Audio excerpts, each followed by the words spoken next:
ሰላም እንዴት ናችሁ? እንግዲህ ባለፈው ቪዲዮ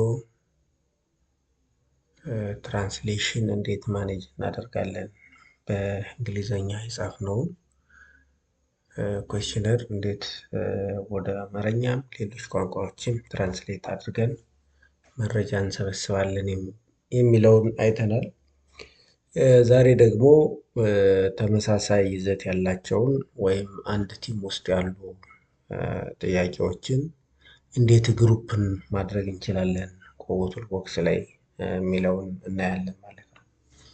እንግዲህ በሴክሽን እናስቀምጣለን። ብዙ ጊዜ ኩዌስችነር ስናዘጋጅ ጥያቄዎቻችንን በሴክሽን እናስቀምጣለን። ሶሾ ዲሞግራፊክ ሪሌትድ የሆኑ ኩዌስችንስ አንድ ቦታ እናስቀምጣለን። ሌሎችን ደግሞ ቀጥሎ በየሴክሽኑ እናስቀምጣለን እና እነዚህን ኮቦ ላይ እንዴት ግሩፕ እናደርጋለን በግሩፕ እናስቀምጣለን ነው። እንግዲህ ጥያቄዎቻችንን በቀላሉ ማኔጅ ለማድረግ ግሩፕ ማድረግ ያስፈልጋል ማለት ነው። አንዳንድ ጥያቄዎች እንግዲህ ለተወሰነ ግሩፕ ብቻ የሚጠየቁ ሊሆኑ ይችላሉ። ለምሳሌ ሴቶችን ብቻ የሚመለከቱ ጥያቄዎች ሊኖሩ ይችላሉ። ወንዶችን ብቻ እድሜያቸው ከሆነ ኤጅ በላይ ወይም በታች የሆኑ እነሱን ብቻ የሚመለከቱ ሊኖሩ ይችላሉ እና እነሱን እያንዳንዱን ኩዌስችን ስኪፕ ከማድረግ ግሩፑን እንዳለ ስኪፕ ለማድረግ እንጠቀምበታለን። በቀላሉ ጥያቄዎችን ማኔጅ ለማድረግም ግሩፕ ማድረጉ ጠቃሚ ነው ማለት ነው። ከዚህ በተጨማሪ ዳታ አናሊሲስ በምንሰራበት ጊዜ ግሩፕ ኔሙን አብሮ ዳውንሎድ እንዲያደርግ በማድረግ አንድ ቲም ውስጥ ያሉ ጥያቄዎችን አንድ ላይ በቀላሉ አናላይዝ ለማድረግ በቀላሉ ለመለየት ይጠቅመናል ማለት ነው። ስለዚህ እንግዲህ እዚህ ጋር አለን። እዚህ ጋር የመጀመሪያ ሎጊን ስንል እዚህ ጋር ዲዛይን ያደረግናቸው ወይም ፕሮግራም ያደረግናቸው ኩዌስችነርስ በሙሉ እዚህ ጋር ሊስት ይሆናሉ። ስለዚህ ለጊዜው አንድ ስለሆነ ያለ ይሄን ክሊክ አደርጋለሁ። ከዛ ፎርም ውስጥ ገብቼ ኤዲት ነው የምለው። ፎርም የሚለውን እዚህ ጋር ክሊክ አደርጋለሁ። ከዛ ኤዲት የሚለውን ወይም የኤዲት አይከኗን ክሊክ አደርጋለሁ። ከዛ በኋላ እንግዲህ ግሩፕ ለማድረግ ጥያቄዎችን ሴሌክት ማድረግ። ለምሳሌ እዚህ ጋር ትመጡ ኔም አለ፣ ቀጥሎ ኔም ኦፍ ዳታ ኮሌክተር አለ፣ ቀጥሎ ዴት ኦፍ ዳታ ኮሌክሽን አለ። ስለዚህ እነዚህ ሁለቱን ግሩፕ ማድረግ ፈልግ እዚህ ጋር ክሊክ አደርጋለሁ የመጀመሪያው ላይ። ከዛ ኮንትሮልን ተጭኜ ሁለተኛውም ላይ ክሊክ አደርጋለሁ ማለት ነው። ያው እዚህ ጋር ኦልሬዲ ሴሌክትድ ማለት ነው እነዚህ ሁለቱ ጥያቄዎች። ስለዚህ እዚህ ጋር መጠን እዚህ ጋር እንደምታዩት ከመጀመሪያው ቀጥሎ ያለችው ይቺ አይከን ክሬት ግሩፕ ዊዝ ሴሌክትድ ኩዌስችንስ ትላለች። ስለዚህ ይችን ክሊክ አደርጋታለሁ። ከዛ ምን አደረገልኝ? ግሩፕ አደረገልኝ ማለት ነው። ግሩፕ አደረገልኝ። ስለዚህ እዚህ ጋር ከፈለኩ እንግዲህ የሴክሽኑን ኔም ወይም የግሩፑን ኔም እዚህ ጋር ጽፋለሁ። ጄኔራል ኢንፎርሜሽን ልበል። ለምሳሌ ጄኔራል ኢንፎርሜሽን። ያው እችን ክሊክ ሳደርጋት ጥያቄዎቹ ወደ ውስጥ ይሸፈናሉ ማለት ነው፣ ግሩፕ ውስጥ ይገባሉ። ቀጥሎ ያሉትንም እንዲሁ ለምሳሌ ሴክስ፣ ኤጅ፣ ሃውስሆልድ ሳይዝ፣ ናምበር ኦፍ ሜል ሃውስሆልድ ሜምበርስ፣ ናምበር ኦፍ ፊሜል ሃውስሆልድ ሜምበርስ፣ እነዚህን ለምሳሌ ግሩፕ ማድረግ ፈለኩ። ከዛ እዚህ ጋር መጥቼ ክሊክ አደርጋለሁ። ከዛ ግሩፕ ይላል። ይሄን ዳብል ክሊክ አድርጌ ሪኔም ማለት ነው። ግሩፕ የሚለው ላይ ዳብል ክሊክ አደርግበታለሁ። ከዛ ሪኔም አደርገዋለሁ። ለምሳሌ ዲሞግራፊክ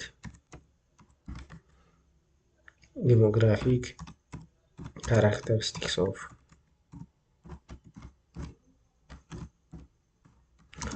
ዘ ሪስፖንደንትስ ብዬ ጽፋለሁ። ከዛ አሁን ይሄን ክሊክ ስታደርጉት ጥያቄዎችን ግሩፕ ያደርጋል ማለት ነው። ቀጥሎ ያለው ለምሳሌ ሶርስ ኦፍ ኢንካም አለ፣ ቀጥሎ አቨሬጅ ኢንካም አለ። እነዚህ ሁለቱን ግሩፕ ማድረግ ብፈልግ ልክ እንደቀድሙ እንደመጀመሪያው ሴሌክት አድርጋቸውና ግሩፕ የሚለው ይመጣል። ይሄንን ኢንካም ሶርስ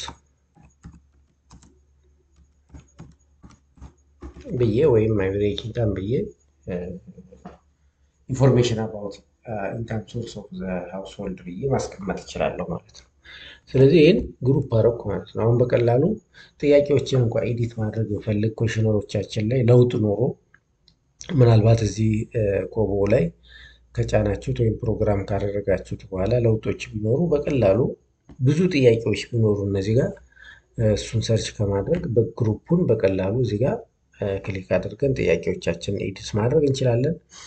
ስኪፕ ማድረግ ሲኖርብን ለምሳሌ እዚህ ጋር ከፊት ጥያቄ መጀመር ብትፈልጉ ወደዚህ ትመጡና እያቸዋት የፕላስ ምልክቷ እዚህ ጋር ከግሩፑ በፊት ለምሳሌ ዳታ በምንሰበስብበት ጊዜ ኮንሰንት ማግኘት አለብን ከሬስፖንደንት ማለት ነው። እሱን ኮንሰንት ካገኘን ወደ ጥያቄዎቹ ምንሄድ ማለት ነው። ስለዚህ ኮንሰንት የሚለውን ለምሳሌ የስ ኖ ብዬ የስ ኮንሰንት አገኘው ማለት ነው። ከሬስፖንደንት ኖ ብዬ ይህንን ላስቀምጥ። ስለዚህ እነዚህ ጥያቄዎች መምጣት ያለባቸው ኮንሰንት ካገኘው ነው ማለት ነው። ካልሆነ ምን መሆን አለበት? ጥያቄዎች መጨረስ አለበት ማለት ነው። ስለዚህ አሁን ይህን ስኪፕ እንዲያደርግልኝ ግሩፕ ባላረግ ኖሮ እያንዳንዱ ጥያቄ ላይ እየመጣው ነው ስኪፕ ሎጂኩን መሰራው የነበረው ማለት ነው። ነገር ግን አሁን ኦልሬዲ ግሩፕ ስላደረግኩ እዚህ ጋር መጥቼ ክሊክ አደርጋለሁ እዚች ሴቲንጓ ላይ ማለት ነው። ሴቲንጓ ላይ መጥቼ ክሊክ አደርጋለሁ። ከዛ እዚች ጋር ስኪፕ ሎጂክ የምትላለች ማለት ነው። ዜን ክሊክ ኦን ስኪፕ ሎጂክ ከዛ አድ አደርጋለሁ። ምን አደርጋለሁ? ኮንሰንት የስ ካለ ብቻ ይመጣል ማለት ነው። የስ ካለ ብቻ ይመጣል። እናጠፋለሁ፣ ሴቭ አደርጋለሁ። ከዛ ቀጥሎ ያለውንም እንዲሁ ዲሞግራፊክ ካራክተሪስቲክስም ኮንሰንት ካገኘው ብቻ ነው የምመልሰው።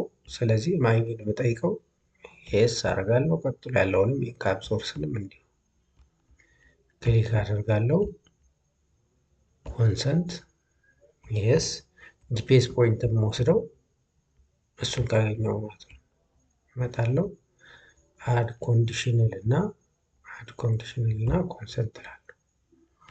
ያው እዚህ ጋር እንግዲህ ሴቭ ማድረግ አለብን። ሁሌ ቼንጆቻችንን ሴቭ ማድረግ አለብን። ሴቭ ካላደረጋችሁ እንግዲህ አይቀመጥላችሁም ማለት ነው። የቀየራችሁት ነገር ሴቭ አለመደረጉን የምታዩት እዚህ ጋር በስታር ምልክት ካለው ሴቭ አልተደረገም ማለት ነው። ይሄ ክሊክ ስታደርጉት ለምሳሌ ሴቭ ስታደርጉት ስታር ምልክቷ ትጠፋለች ማለት ነው። ኦልሬዲ ሴቭድ ዮር ፎርም ማለት ነው። ስለዚህ ይሄን ካረኩ በኋላ ለምሳሌ እዚህ ጋር መጥቼ ቪው ማድረግ ይችላለሁ። ከፈለጋችሁ እዚህ ጋር ጥፍታችሁ ቪው ምልክቷ አይኮኗ አለች፣ እሷን ክሊክ ማድረግ ትችላለች። ከፈለጋችሁም እዚሁ እንዳለ ቪው የሚለውን ክሊክ ላድርግ። አሁን ይህን ክሊክ ሳደርግ ያያችሁት ኮንሰንት ብቻ የሚለው መጣ ማለት ነው። ሌሎችን ጥያቄዎች ስላሰርኳቸው ኮንሰንት የሚለው መጣ። የስ ስል እንግዲህ ሌሎች ጥያቄዎች ያው ጀነራል ኢንፎርሜሽን ብሎ በጀነራል ኢንፎርሜሽን ይሄ አሁን የግሩፕ ወይም የሴክሽኑ ስም ነው ማለት ነው። ጀነራል ኢንፎርሜሽን ብሎ ስለዚህ ኔም ኦፍ ዳታ ኮሌክተር፣ ዴት ኦፍ ዳታ ኮሌክሽን የሚላለ። ቀጥሎ ዲሞግራፊክ ካራክተሪስቲክስ ኦፍ ዘ ሪስፖንደንት ሳለ በሴክሽኑ ስር ያሉ ጥያቄዎች አብረው ይመጣሉ ማለት ነው። አብረው ይመጣሉ። በዚህ መንገድ ማኔጅ ማድረግ ትችላላችሁ በቀላሉ ማለት ነው። እዚህ እንግዲህ ግሩፒንግ ላይ አሁን ይሄ ለምሳሌ ተሰብስበዋል፣ ግሩፕ ውስጥ ኦልሬዲ ገብተዋል። ይሄ እንዲዘረዘር ከፈለግን እዚህ ካያችኋት ኤክስፓንድ ማድረግ እንችላለን። እዚች አይኮኗ ላይ ክሊክ ስታደርጉ ግሩፑን ኤክስፓንድ እያንዳንዱ ጥያቄ ኤክስፓንድ አድርጎ ያሳየናል። መልሳችሁ ይህን ክሊክ ስታደርጉት ይሰበሰባል ማለት ነው። ይሰበሰባል ራሱ ላይ ክሊክ ስታደርጉ። ስለዚህ በቀላሉ ብዙ ሳትደክሙ ጥያቄዎቻችሁን ኤዲት ማድረግ ፈልጉ በቀላሉ ማኔጅ ማድረግ ትችላላችሁ ማለት ነው። ሌላው ግሩፒንግ ላይ ሪፒት ማድረግ ትችላላችሁ አንድን ግሩፕ። ለምሳሌ አንድ ሃውስሆልድ ውስጥ የተዘጋጀው ኮሽነር አንድ ሃውስሆልድ ውስጥ ከ5 ዓመት በታች ያሉ ልጆችን የሚጠይቅ ኮሽነር ቢሆን ሁሉንም አንድ ሃውስሆልድ ውስጥ ያሉ ሰው ከ5 ዓመት በታች ያሉ ልጆችን ስለነሱ ሁኔታ የሚጠይቅ ቢሆን ለምሳሌ አንድ ሃውስሆልድ ውስጥ 3 ልጆች ከ5 ዓመት በታች ቢኖሩ እነሱን ተመሳሳይ ጥያቄ መጠየቅ አለብኝ ማለት ነው። ተመሳሳይ ጥያቄዎች እጠይቃቸዋለሁ ማለት ነው። ስለዚህ እሱን ሪፒት ታደርጋላችሁ ማለት ነው። ሪፒት ታደርጋላችሁ በልጆች ቁጥር ጥያቄው ደጋግሞ እንዲመጣ ማድረግ ትችላላችሁ። ስለዚህ ሪፒት ለማድረግ እዚህ ጋር መጣችሁ ሴቲንግ ላይ ክሊክ ታደርጋላችሁ። ከዛ እዚህ ጋር እንደምታዩት እዚች ጋር ሪፒት ምትላለች ሪፒት ዚስ ግሩፕ ኢፍ ነሰሰሪ። ስለዚህ ይችን አክቲቭ ባደርጋት ግሩፑን ምን ያደርገዋል? ሪፒት ያደርገዋል ማለት ነው። ስለዚህ ይህን አሁን ለምሳሌ ሴቭ ብዬ ልውጣና ቪው እናደርግ። እንደቅድሙ ቪው ሳደርግ ሪፒት እንዴት እንደሚደረግ ያሳየኛል። ኮንሰንት የሳልኩት ከዛ ምን ይላል አያችሁት? አሁን እዚህ ጄኔራል ኢንፎርሜሽን የሚለው ነው ሪፒት ያደረኩት። እዚህ ጋር እንደምታዩት አንድ ይላል ከላይ። ይሄ ማለት የመጀመሪያው ሬስፖንደንት ነው ማለት ነው። ስለዚህ አሁን ለምሳሌ ነም ኦፍ ዳታ ኮሌክተር ቢቢ አልኩኝ። ከዛ እዚህ ጋር ዴት ታስቀምጣላችሁ። ከዛ ምን ይላል ከታች ፕላስ ምልክት እዚህ ጋር ማይነስ አለ፣ ፕላስ ምልክት አለች። ስለዚህ ፕላስ የሚለውን ክሊክ ሳደርግ ምን ይሆናል? ጥያቄውን ይደግምልኛል ማለት ነው። ራሱን ጥያቄ ይደግምልኛል። እዚህ ጋር ዴት የማስቀምጥበት አለ ተመሳሳይ። ስለዚህ ተመሳሳይ የሆኑ ጥያቄዎችን 2-3 ጊዜ የምትጠይቁ ከሆነ ለምሳሌ ሃውስሆልድ ሌቭል ላይ ያልኳችሁ እንደቅድሙ ለምሳሌ እናቶችን ብቻ የሚጠይቅ አንድ ሃውስሆልድ ውስጥ ያሉ ለምሳሌ ከ15 እስከ 49 ዓመት ያሉ እናቶችን የሚጠይቅ ከወሊድ ጋር የተያያዘ ሊሆን ይችላል። የሚጠይቁ ጥያቄዎች ሊኖሩን ይችላሉ። እነሱን ደጋግመን ተመሳሳይ ሃውስሆልድ ውስጥ መጠየቅ ሊጠበቅብን። የሄድነው አንድ ሃውስሆልድ ነው፣ ሳምፕላችን አንድ ሃውስሆልድ ነው። እዛ ውስጥ ግን ብዙ ሬስፖንደንቶች ይኖሩናል ማለት ነው። ስለዚህ እነሱን ለመጠየቅ ሪፒት ማድረግ ያስፈልጋል። ስለዚህ በዚህ መንገድ እየደጋገማችሁ ከጨረሳችሁ ፕላስ የሚለውን ትተውና ወደ ኔክስት ጥያቄ ትሄዳላችሁ ማለት ነው። ግን የምትጠይቋቸው ሬስፖንደንቶች እስከ መጨረሻው ድረስ ፕላስ እያደረጋችሁ መሄድ ትችላላችሁ ማለት ነው። ስለዚህ ግሩፕ ማድረግ ለዚህም ይጠቅመናል ማለት ነው።